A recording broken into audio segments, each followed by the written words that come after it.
Good afternoon, ladies and gentlemen. I'm Krasnyanskaya Kristina, and I'm very pleased to welcome you at Art Talk.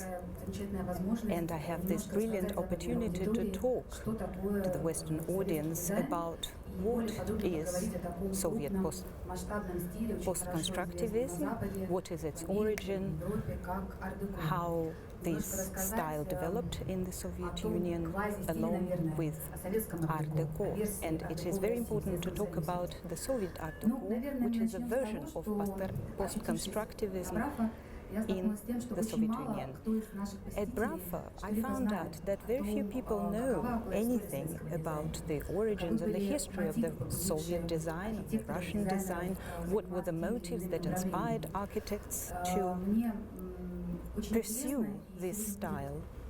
I'm extremely pleased to be able to present my knowledge, my collected materials, which we assembled not only within our gallery in collaboration with art historians and collectors, but also share with you all this information if you are interested in this movement.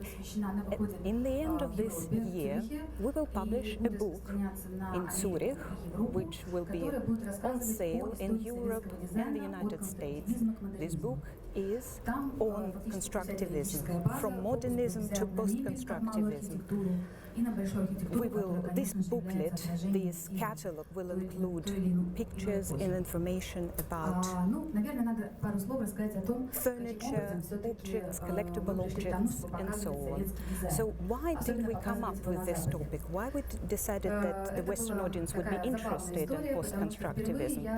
The story is a little bit amusing. I met Greg Robbins at Miami Basel exhibition about 10 years ago. I annually exhibited this exhibition, and once I talked to him about a project which would explore Soviet post-constructivism. Craig asked me, did the Soviet Union actually have any design going on? So it was rather amusing. He was asking me, are you talking about avant-garde movement? He visited the museums, he knew about Melnikov, a very renowned Soviet architect. So he was thinking about that, about avant-garde. But I told him it wouldn't be possible to share and show the audience the works of the Soviet avant-garde because they simply haven't been preserved. We can share the works of Vkutemas, which is a special studios, high art and design studios of the Soviet Union. Those studios were preparing and teaching the architects, designers who were pursuing the movement of post-constructivism. We collaborated with Greg on various projects on the Soviet design and architecture. Our first project was called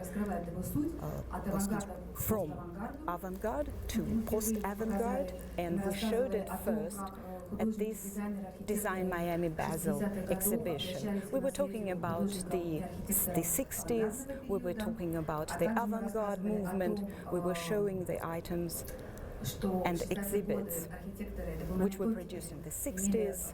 We were talking about the inspiration that Bauhaus was provided. Also, we were talking about the communal houses. There was a special movement within the architecture and design field. We also were talking about the Stalin Empire style or neoclassicism. This is another term for this movement. The Soviet design is very closely linked to the Soviet art. Of course, we draw parallels in our projects, collaborating with various Russian museums, for example, the Architecture Museum named after Schusev, which is in Moscow, also the museum named after Bakhrushin, another decorative and arts museum. We are showing how these movements, how these styles influence artistic creativity in theaters, on stage, in architecture and so on. This is just a slide from the architecture, from the State Architecture Museum, named after Schusev, which is located in Moscow. It is a collection of unique items there. Practically, this is a very rich and full collection of all Soviet architects, starting from the 20s, ending with the 70s. And this museum organizes excellent exhibition. Of course, perhaps this museum is slightly less known, but it is nonetheless one of the best museums of Moscow which you can visit. And of course, I have to say a few words about the Soviet Art Deco. Why are we are talking about this? About 6 months ago, we organized a very full and comprehensive project. We collaborated with several museums, the Museum of Decorative Art, Museum of Theatre named after Bakhrushin, and the Architecture Museum. And we tried to present as broadly as possible the Soviet Art Deco. We collected many items and exhibited many items. We covered many aspects: design, furniture, decorative objects, textiles, objects and props and theatre sets and so on. And I think that in the course of this lecture, I could make some sort of collage of all these items.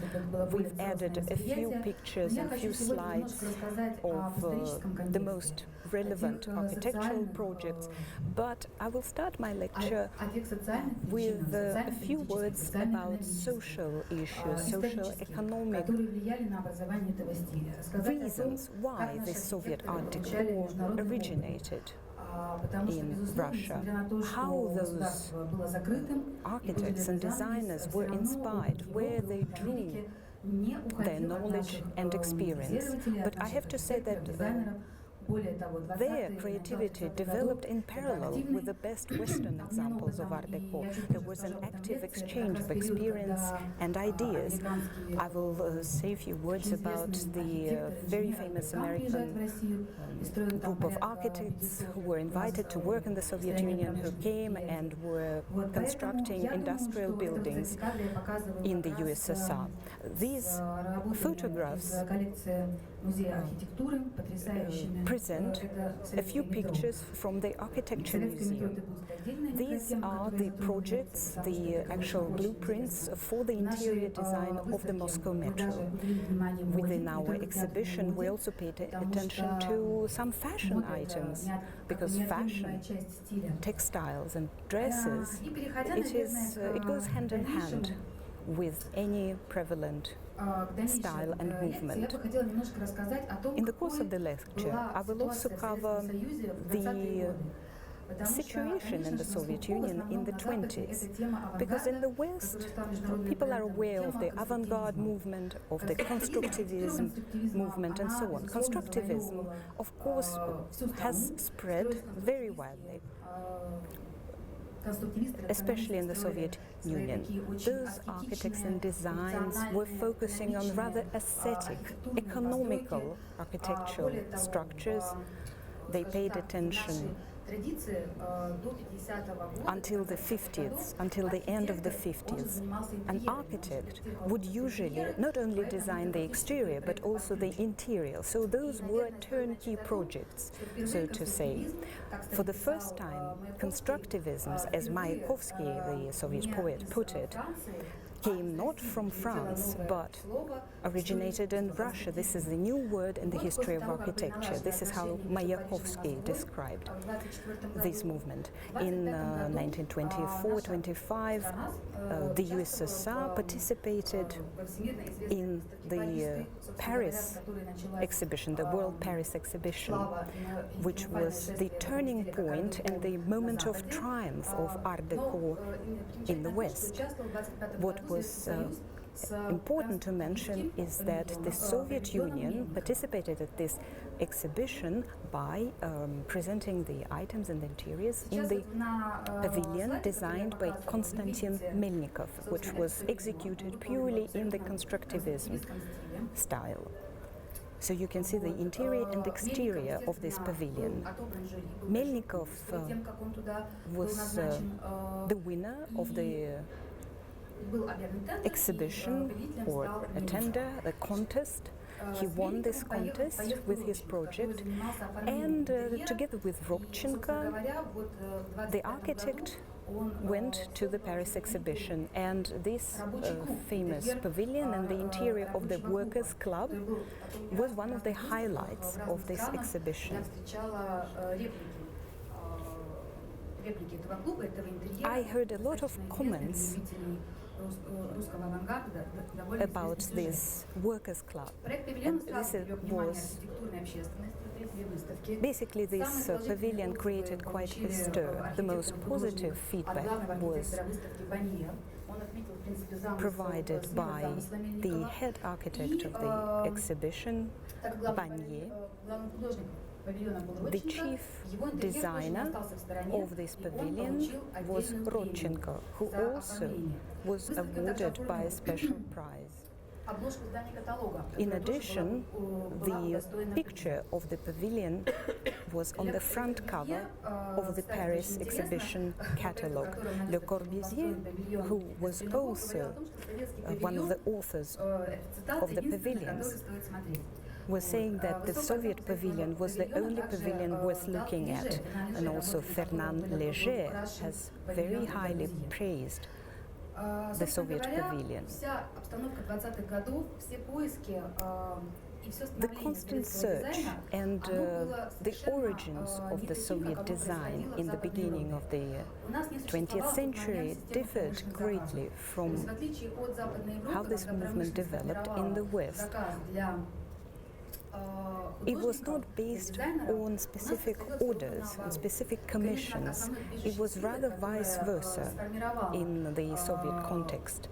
So what formed, what were those forces that were contributing to the development of this design? They were the artists themselves, the avant-garde artists and also the art historians. The 20s was the period of a struggle, of a breakthrough towards the new future. Everything that the Soviet artists pursued was directed by the country's propaganda. As soon as the revolution was over, avant-garde was officially recognized as the new artistic movement of the new young Soviet state. Of course, that didn't last for very long.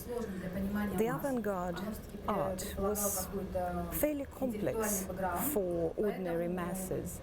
It required a specific background or knowledge or previous experience. Therefore, at a certain point, avant-garde was eventually dismissed as the leading art style and replaced by an official art.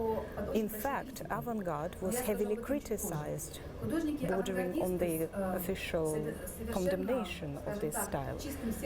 Avant-garde artists still wished to work, to create, and therefore they sought alliance with the Bolsheviks, with the powers that be, because they wanted to serve the country. They adopted ideological ideas, and they were inspired and they were prepared to help and build the new Soviet state. So this is a background. This is a background which gradually leads us to the origins of the post-constructivism. As it was described, 1917, we had nothing to lose, but we could acquire everything. We were the first to approach the Bolsheviks. We were drawing postcards, posters, we developed fonts for slogans. People were inspired, people were enthusiastic about the new political developments, and they were looking forward to the better future. However, at the beginning of the 30s, a new mood sets in and a new policy is being pursued, especially vis-à-vis avant-garde. Avant-garde is no longer favored. Stalin considers architecture and design as something that should be driven by neoclassic style, but there is a period, there is a certain time lapse between the Stalin Empire style and constructivism. It's a very short period, but unfortunately it hasn't been greatly explored up to now. And this short period I would like to talk now. Soviet Art Deco is still a subject of discussion, vivid discussion among art historians. One of the theories boils down to the following. The Soviet Art Deco style is closely linked to post-constructivism. This period is usually defined or set within the time frames between constructivism up to the empire style, Soviet pompous empire style. In short, when we're talking about post-constructivism, we are basically talking about Art Deco. It lasts from 1932 up to 1936, and one might wonder, how can you actually create something? How can you create worth of something over such a short period of time? So I'll try to explore this topic in greater depth. In my lecture, I have included a few pictures taken in the 30s and mid-30s to illustrate not just the sketches, blueprints, but also the projects that were implemented in real life. So these are the examples of the new projects that have no match. What is post-constructivism? In 1932, when a final decision has been taken to build the palace of the Soviet, I'll talk about it a little later, it's one of the most ambitious projects, architectural projects, that Stalin was inspired by. This was the building that was supposed to embody the grandeur, the power of the new Soviet state. This project never materialized, perhaps for the better, despite the ambition, despite the scale of this project. So in 1932 a decision was taken that this palace has to be built. Constructivism by that time is no longer in fashion. It is being heavily criticized and practically ostracized.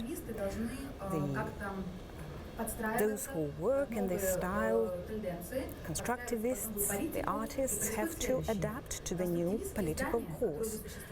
The buildings that were built in constructivist style and those projects that were already developed or drafted, despite the fact that these were very functional buildings, very economic in their execution, very utilitarian, still those projects obtained various decorative features. Of course, they were no longer avant-garde, but they were not yet executed in the empire, in the neo-empire style, which dominated a few decades later.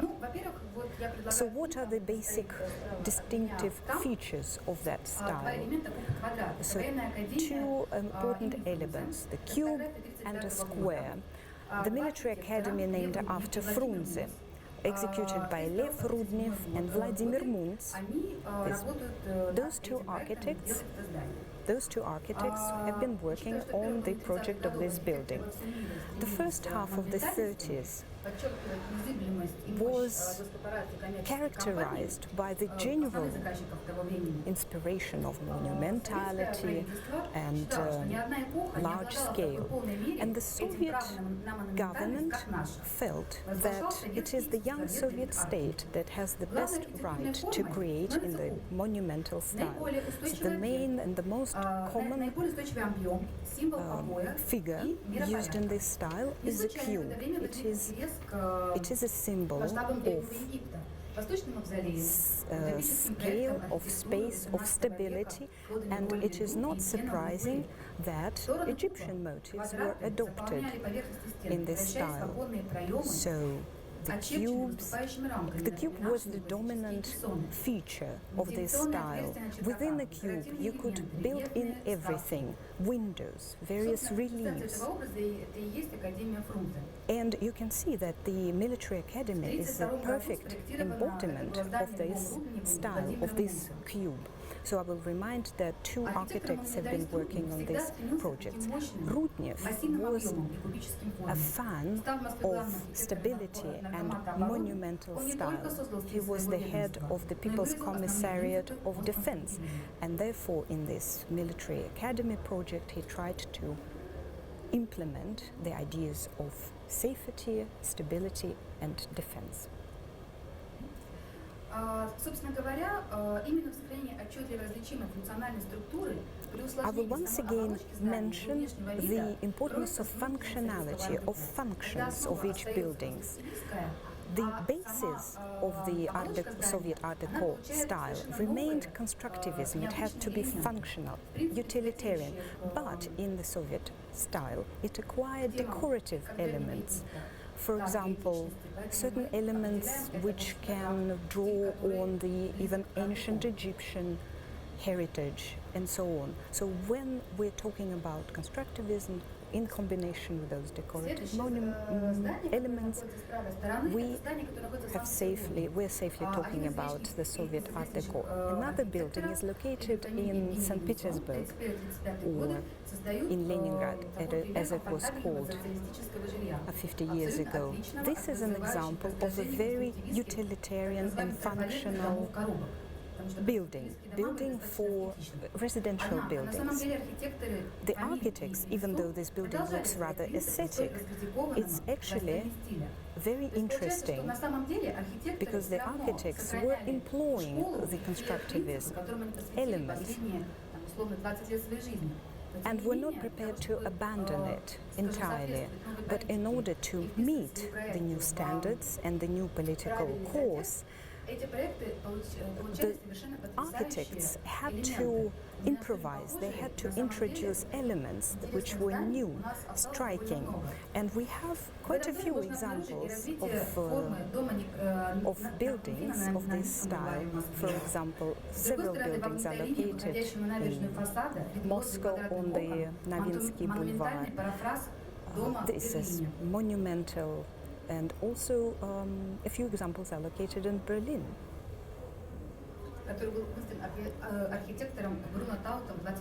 Bruno Taut built it in the 20s. A few more slides for you to illustrate the projects that have been realized, and we're able to understand what kind of architecture, what kind of style is considered post-constructivism or a precursor to post-constructivism.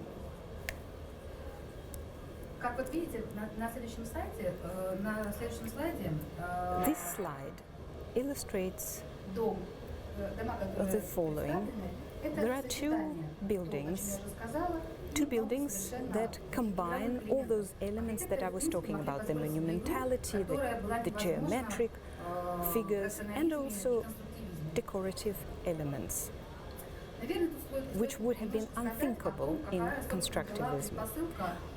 What was the reason? What was the political and economic reason in the 30s to inspire such changes, to inspire this change, this shift towards Art Deco? It was a very difficult period. After the first 2 5-period industrial programs, the country was exhausted. There was hunger, there were epidemics at the end of the 20s and the beginning of the 30s. A lot of very, very difficult events have passed and have happened in Russia, and people were longing for a bit of comfort, for a bit of reassurance. They also needed an example that the Soviet state is developing, that people are living better than they have lived before. It is important to mention that our architects, the Soviet architects, were closely cooperating with architects in the USA. The early 30s was a period of new economic policy, which was called NEP policy. A certain set of reforms aimed at easing the economic situation of the people were introduced. A lot of construction is carried out. Hospitals, kindergartens, clubs, parks, squares are being built, palaces of culture, and so on. So, and attention is being paid to fashion, to film industry, and so on. So you can see a few examples of posters for films and so on. Jazz is now allowed. It's no longer a taboo. The music by a very popular singer, Schusev, is no longer forbidden. So all this creates an illusion of a better time, of an economic flourishing, prosperity, which the people were longing for. This is a picture or a painting of the Palace of the Soviets. As I mentioned earlier, in the 30s a decision was taken to give direction for a new architectural style. A tender is being held among architects for the construction of the Palace of the Soviets. It is the most grandiose project that has ever been undertaken. This project has never materialized. It was supposed to be one of the most massive, largest buildings in the history of the Soviet state. It was supposed to be able to house several thousands of people at any given moment, and was destined for the members of the government, the officials, and so on. The architects distinctly split into two camps. One camp was headed by Ivan Zholtovsky and Alexei Schusev. They were pursuing post-constructivist ideas, and the second camp was composed by constructivist architects Iofan, Schuker, and Gelfreich. You can see the winning project, whose authors were Iofan. The tender collected over 150 bids and projects, and this project eventually won. Apart from the Soviet architects, a lot of international architects were also participating from the USA, the Netherlands, and so on. But this project by the Soviet architect, Iofan, was at the top. So you can see that this is a very geometrical building. It was supposed to be about 381 meters tall. At the top, a statue was supposed to be erected. Eventually envisaged that it would represent Lenin. So this was a certain fusion between architecture and politics. A curious fact The sculpture that was supposed to be on the top, it wasn't originally planned to be on the building. It was a separate project by a sculptor that he was participating. Iofan wanted to remove this sculpture. He didn't want it to have it at all costs, because if this sculpture remained, then the whole building itself only served as a pedestal, as a base, rather than a building itself, as a finished work of art. The fate of this project is such. A construction began during the Second World War. The foundations were laid. I have to mention that in addition, there are underground waters, there are underground streams that are located in Moscow, so it was important to build the building and lay the foundation in the most secure fashion.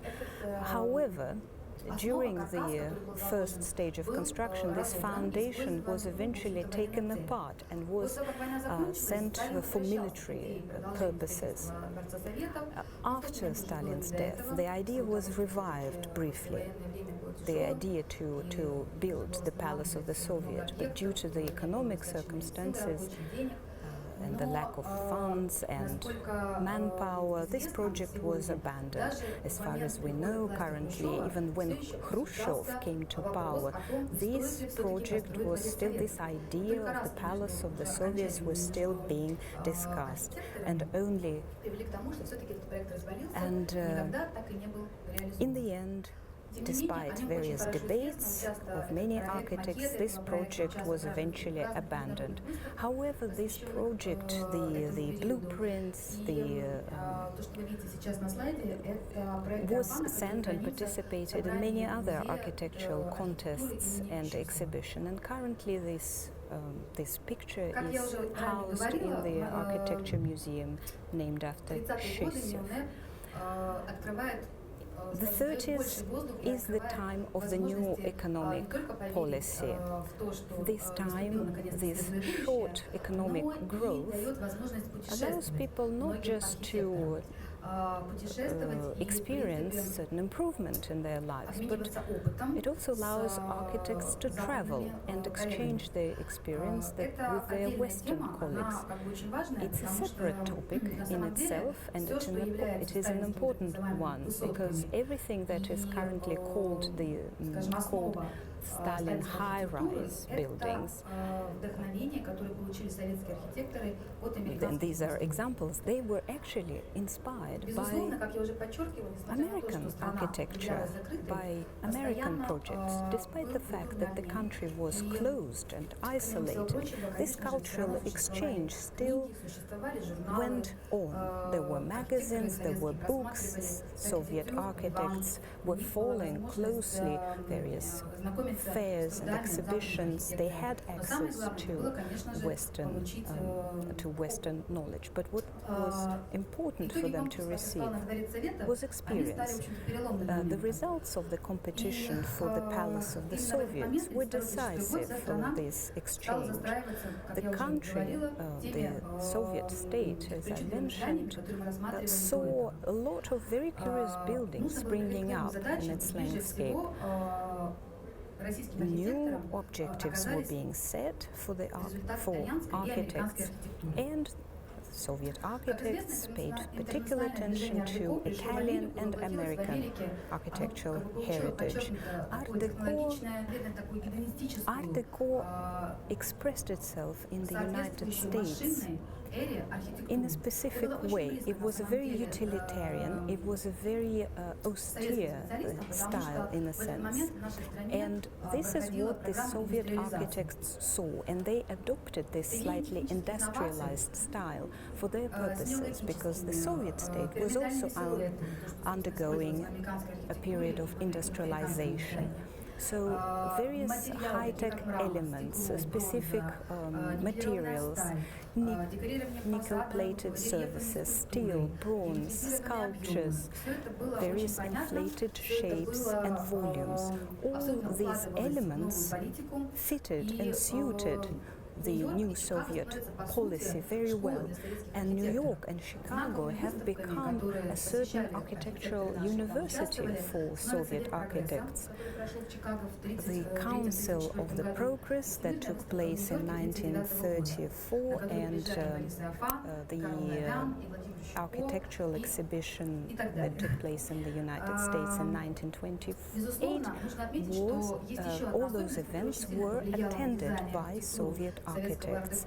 Another influence that can be singled out is American streamline, which draw heavily on the aerodynamics.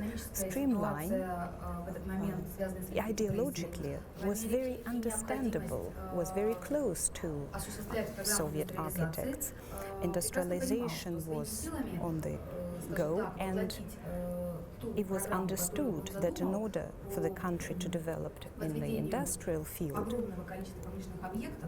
in order for the country to implement the ambitious construction program, resources were required, significant resources. Apart from the main power, you had to have the experience.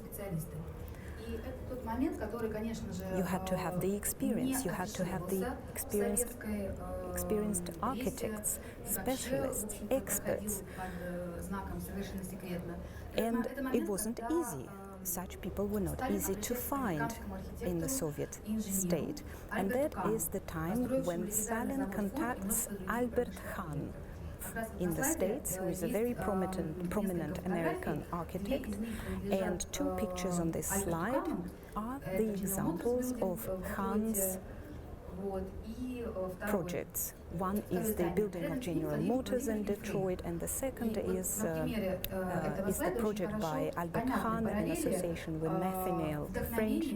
It's a project of the Fisher Building in Detroit. So you can see it is an example of American neo-Gothic style, American streamlined, and that was a tremendous source of inspiration for Soviet architects. I don't know how well you know Albert Hahn. It is an outstanding engineer and American architect.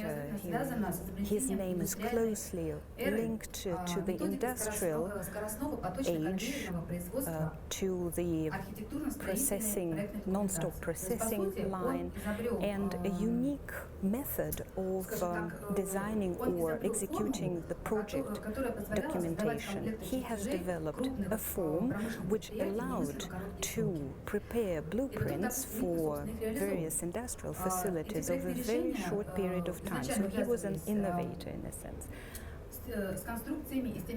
So his style, his ideas could be perfectly implemented with the available materials. So the USSR participated in the architectural exhibition in 1828, and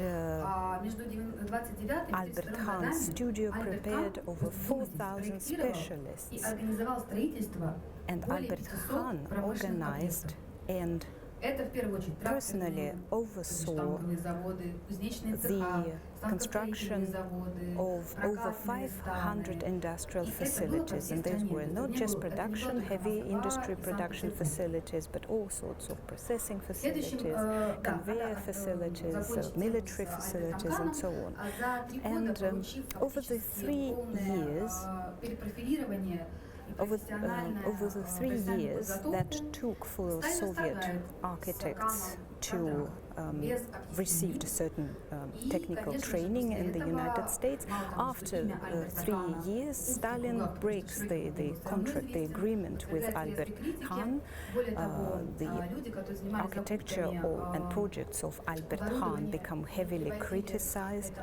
People who were supplying equipment from the United States to the Soviet Russia were sent to labor camps, perhaps in order to to limit the spread of ideas and vital information, to hide the fact that the United States were assisting us in the period of industrialization. Vladimir Ostarjevsky is another significant and pivotal figure in Soviet architecture. He was particularly active at the end of the 20s, beginning of the 30s. These are the examples of his work. He was a specialist in high-rise buildings. He was sent to the USA in 1924 in order to study how high-rise buildings were built in the States. He spent there 10 years and has compiled a unique collection of his drawings, which he called Contemporary Babylon. Those drawings by Oltarzhevsky were not just inspired by American landscape, but he basically selects the most beautiful views of New York and then analyzes the buildings that are in this landscape and draws and depicts them in this curious way. So Oltarzhevsky undergoes training in high-rise buildings. After that, he teaches in the Columbia University and becomes the member of the American Association of Architects. He is also in charge of building high-rise buildings in Moscow, and he is the designer of the Stalin high-rise buildings, the famous Stalin buildings. As far as his later life is concerned, after his return to the USSR, he has briefly worked and oversaw the organization of various architectural fairs and exhibitions, but after that he was purged and was sent to camp and was released in 1943 after he has written to Stalin personally saying and asking him to release him in order to participate in the rebuilding of Russia and relieving the damage caused by the Second World War. These are a few of his projects, or the projects that have never been implemented. On the right, this is the design of the Soviet pavilion for the 1939 New York exhibition. All these pictures of these drawings are currently housed in the Schusev Museum. It is a state museum of architecture and decorative art. If you are ever in Moscow, I do urge you to visit this museum. Occasionally they are exhibited at international fairs and exhibitions, but not very frequently. Another example of a project by Melnikov, by Ivan Fomin. This is a design for the building of for the People's Commissariat of Heavy Industry. And this is a sketch by Alexei Schusev of the Palace of the Soviets, that notorious or famous project that has never materialized. Ilya Golosov is another prominent Soviet architect. And as we continue talking about architecture, it is important to say the following. As a curator, as a specialist in Soviet design, it is important for me not only the line, the connection between various styles, not only to fill in gaps and blanks, but it is important to bring to light the names of prominent people, designers, architects, because many of them have been forgotten. And only now there is interest to those people, to those names. For example, Ivan Leonidov is a world-famous architect who is a central person connected and closely linked with Soviet avant-garde. He has projects of the 30s, of the mid-30s, are less known than his avant-garde projects, but they are no less interesting. And they heavily drew on Art Deco elements because they link the echo Cretan Mycenaean culture and Egyptian motives. What you see at the moment is one of his projects. It is a project of a villa of the Kluchiki settlement, and you can see the fusion between the avant-garde movement and various decorative elements that are already characteristic of post-constructivism. A few words about these curious buildings, created by Daniel Friedman, one of the key figures of the Soviet Art Deco. He is the author of a particular style. This is the project of the first electric Moscow Metro electric substation. Initially, the architect was planning to erect high monumental columns having capitals on top, which were supposed to be illuminated. Then fauceted between the columns, there were supposed to be fauceted windows. The building eventually was simplified. Illumination was removed, and certain sculptures were removed. But still, up to now, this building is still one of the most interesting examples of Art Deco in Moscow.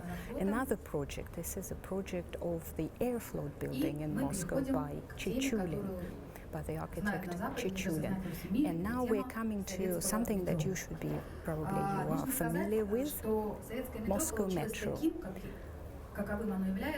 The Moscow Metro perhaps has come to light, has become one of the hallmarks of Moscow and Russia due to the following factors. The actors were not setting themselves a task of amaze people by the new technological achievements and transport lines, but they were aiming to awe and amaze people by the architecture of the metro stations. Metro was certainly at that time a breakthrough in technology, and the architects were trying to alleviate this descent underground, and they were also setting themselves the task of staggering the whole world by the luxury and grandeur of the metro stations. They were using all kinds of materials: marble, mosaics, nickel-plated surfaces, glazed tiles, luxurious and expensive. And they were not shy of introducing Egyptian and antique motifs. For example, the two most striking examples are the stations Mayakovskaya and Kropotkinskaya. At that time, this metro station was named Palace of the Soviets. A few more words about Alexei Dushkin, the author, the designer of this station. His project for the Kropotkinskaya station was awarded the Grand Prix at the Paris exhibition in 1934. This station still remains an excellent example of the Soviet Art Deco and the classic example of a brilliant architectural idea in Russian architecture. You can see that there is a heavy influence of ancient Egypt in the shape of the columns. Alexei Dushkin, in his memoirs, was writing that he wanted the person, once he got underground, to feel the space, to be able to draw a breath of air. So for him, creating this lightness and space was the ultimate objective. These are a few more illustrations of the most well-known metro stations, projects by Chichulin, Ivan Taranov. In Moscow, you can join an exhibition. You can join a group and have a tour of the Moscow underground. If you're ever in Moscow, you would be able to join such an excursion. And currently a large program of restoration of Moscow stations is being carried out in order to preserve them in their initial splendor. The next topic in our lecture is interior design. I will very briefly highlight the most important aspects that would allow you to understand what the style looked like. So this is the illustration of what ideas inspired the architects in their design of interior objects, furniture, and various fittings. The origin of this inspiration was the German furniture that was brought after the end of the Second World War to the Soviet Union. And these are the pictures of a few projects that can vividly illustrate the interior design in Art Deco style. These are the works of Joseph Wax, one of the most prominent interior designers of the mid-30s. Joseph Wax was initially trained as an architect, but later fully immersed himself in design and designed only interiors. So going back to the furniture of the mid-30s, why it is important to mention in this context the design and construction of the so-called communal houses. Right now, I will show you a few objects from such a communal house, which was built in Smolensk. What is a communal house? It's basically a house where people live in a commune. It was a very popular, very inspiring ideas. A lot of architects and designers explored this idea. The original idea comes back to the French philosopher Jean Fourier. And this idea inspired a lot of people for a short period of time. So you can see a few objects inspired by these ideas. You can see a few constructivist elements, but also additional symbols, insignia are being added. The shapes are more rounded. These two objects, for example, are from the children's work camp or pioneer camp, which was set up in order to combat child criminality.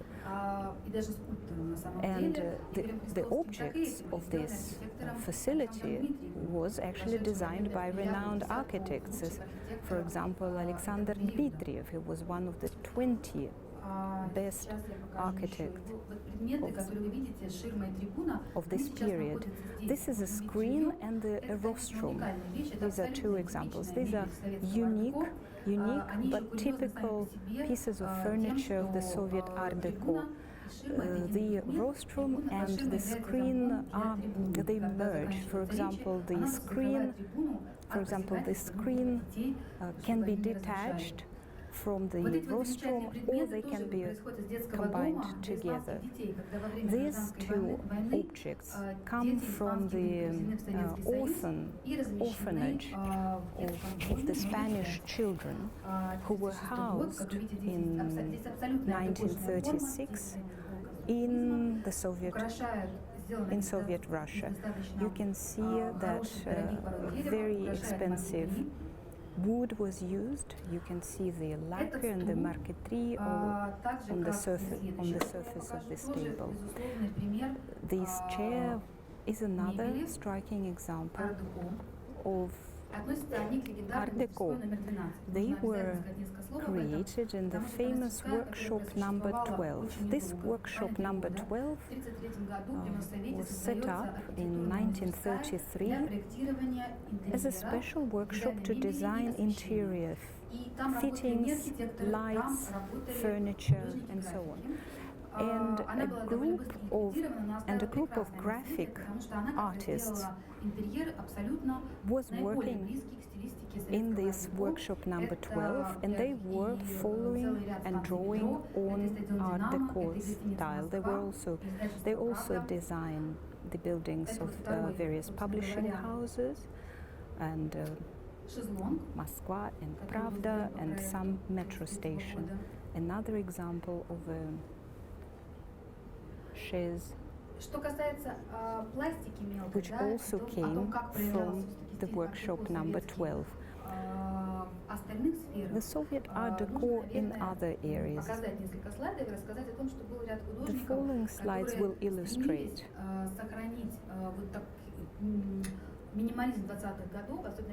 other trends and tendencies. A group of artists who were studying at the art studios and were trying to merge constructivism and post-constructivism.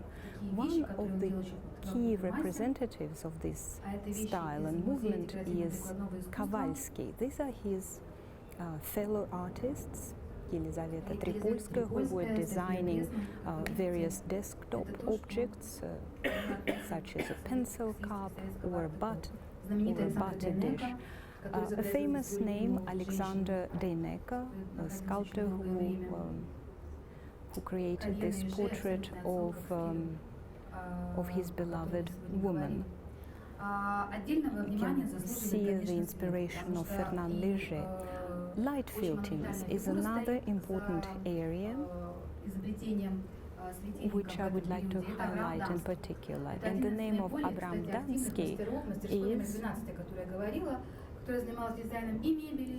is a principal one. He was a brilliant designer of light fittings. He graduated from the wood and metal work department of the Vchutemas. He created light fittings for 17 metro stations, including the Dynamo station, and designed lamps for mass production. Those forms are very simple, but you can see how imaginative they are and how they fit into a simple structure. They possess a simple structure, and then various elements are added on top. These are a few illustrations of Art Deco in textiles. Natalia Kiselova is an important figure. She studied and worked under Mayakovsky's sister, who was teaching at the art studios. It was fashionable. It was fashionable to create so-called propaganda textiles with motifs that would incorporate political elements, industrial elements. And Mayakovsky's sister, who was teaching at the studios, she was open to certain Western trends and adopted them in her art, but she was introducing a lot of elements that would be inspired by the revolution. For example, she was using air spray for coloring textile, and one of her pupils, one of her students, was Natalia Kiselova, who was apolitical and who liked to create patterns and motifs that would be geometric, that would be quite close to the Western Art Deco style. And these were a few illustrations of her works. The last topic I will touch upon is theatre. Art Deco, as you're aware, is associated with luxury. And at the time, in the 30s and 20s, it wasn't a time of prosperity in the Soviet state. The young Soviet country was limited in its resources, and theater was the only area where Art Deco could properly be developed. It is important to mention that Natalia Goncharova and Grigory Stenberg, whose works were closest to Art Deco, they were actually in the West at the time.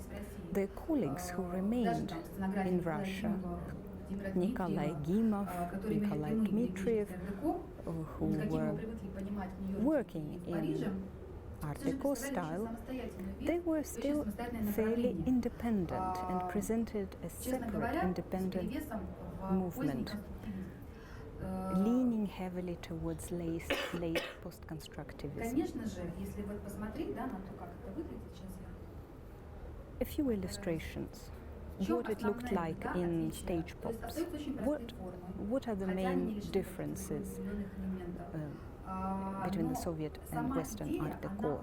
The lines, the motives are very simple, very linear, but Soviet theater is a platform for propaganda, for slightly politicized message, and the plays and productions contain a lot of irony, criticism, occasionally mocking the Western bourgeois life, occasionally criticizing the new economic policy in Soviet Russia, and so on.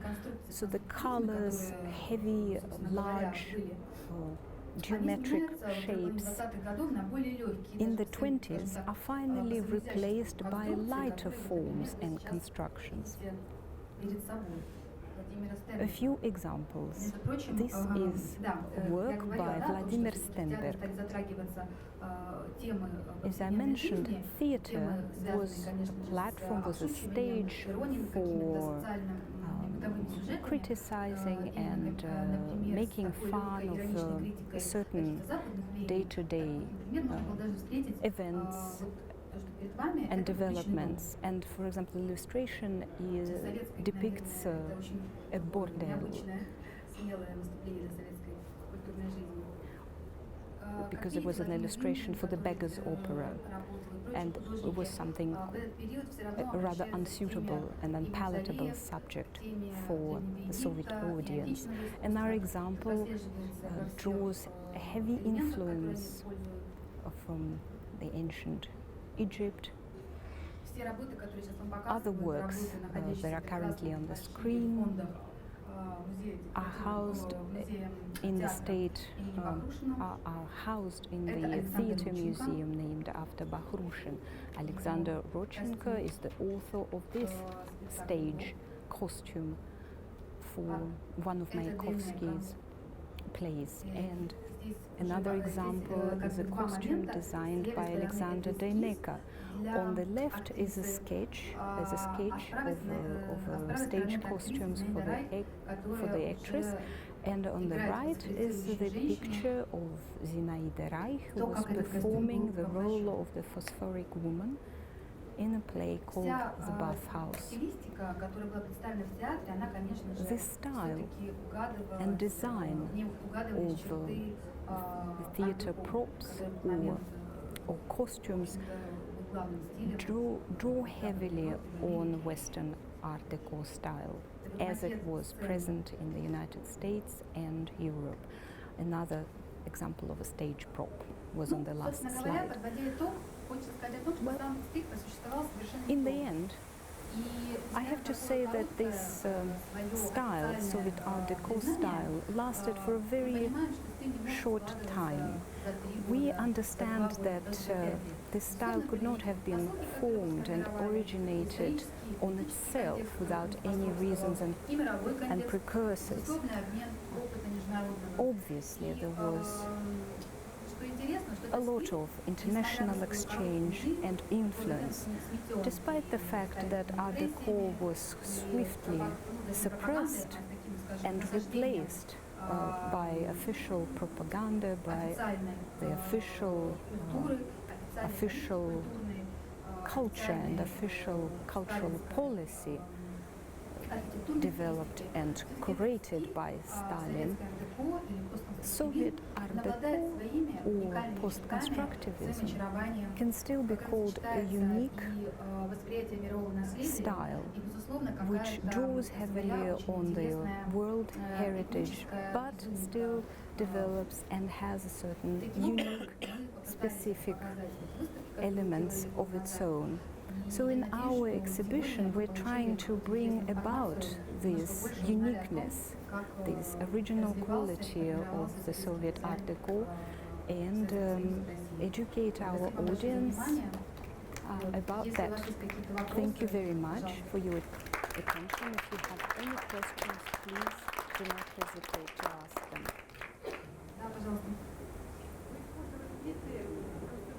You were using three terms: constructivism, Art Deco and post-constructivism. What was the difference between the three? Constructivism is a style that originated in the 20s. It is late avant-garde style. Its principles are economy, rationality, geometrical shapes, nothing in excess, nothing extra. Its main function is utilitarian economy, functionality. Post-constructivism arrives late in the mid-30s and incorporates certain decorative elements. The buildings that were constructed in constructivism style receive various friezes, columns, capitals, so they have a moderate decoration. So this is the main difference. This is the main difference between constructivism and post-constructivism. Art Deco is a question which is still being debated. There are several theories. What we call the Soviet Art Deco is the same thing as post-constructivism. This is a style that replaced or came later than constructivism, but before Stalin's empire style. Thank you very much. But these styles are usually applied to architecture. Yes, that is true. Unfortunately, there are very few examples of works in this style. I'm not talking about architecture at the moment. I'm talking about other objects. There are very few examples of the Soviet Art Deco. Objects that would clearly demonstrate the influences and links with the Western Art Deco. The objects that were selected for this presentation can be properly described as Soviet Art Deco. Thank you very much.